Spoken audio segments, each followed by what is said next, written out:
concentré sur Mahrez. Donc il donne beaucoup d'espace à ses partenaires et il n'est pas étranger à la réussite de Vardy et Aulois. Mais après, on comprend les défenses adverses parce que Mahrez, avec peu d'espace, il arrive à vous faire très mal.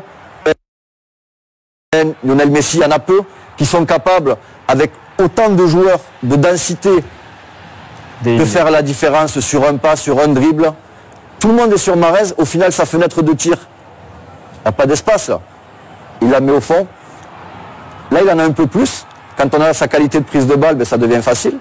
Contrôle première fois, il se joue de son défenseur. Changement de direction, sa qualité technique. Après, il est capable de finir. Donc, compliqué de défendre sur Mahrez.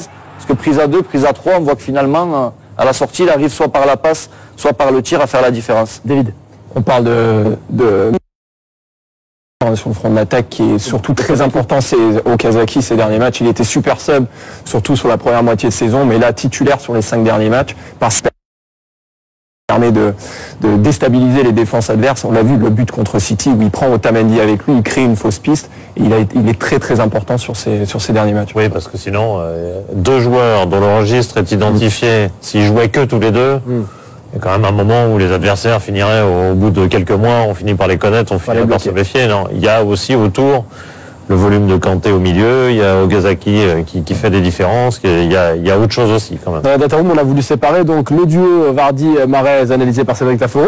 Vous allez devoir faire mieux, ça va être compliqué. Hein. Özil, Giroud, le duo à Arsenal. Vous vous êtes concentré plutôt sur le passeur, Mesut Özil.